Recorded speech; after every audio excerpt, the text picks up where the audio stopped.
Saudara, hingga pukul 11 WIB, napi yang kabur dari lapas Kota Banda Aceh 113 baru berhasil ditangkap sebanyak 26 orang. Kapolda Aceh Irjen Pol Riu S. Jambak berharap agar para napi yang kabur segera menyerahkan diri dalam waktu 3 kali 24 jam. Para napi yang kabur dari LP kelas 2A Banda Aceh jelang maghrib kemarin sekitar pukul 19 waktu Indonesia Barat, jumlahnya mencapai 113 orang. Dan hingga pukul 11 waktu Indonesia Barat pagi tadi, baru berhasil ditangkap 26 orang. Kapolda Aceh Irjen Pol Riu S. Jambak mengatakan para napi yang kabur untuk segera menyerahkan diri dan diberi waktu 3 kali 24 jam.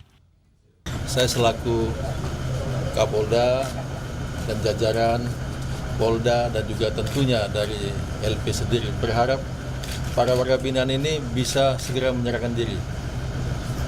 Saya minta 3 kali 24 jam sudah menyerahkan diri kepada kita.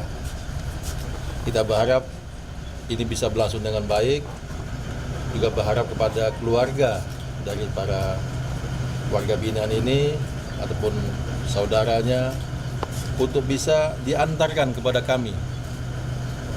Kami tidak ingin ini berlanjut terus, dia dalam pengejaran kita terus, dan nanti tidak baik. Dan harus disadari oleh para warga binaan bahwasanya cepat atau lambat akan bisa kita amankan. Pihak kepolisian kini terus mengejar para napi yang kabur. Mereka umumnya menurut Kapolda adalah para napi yang berkasus narkoba.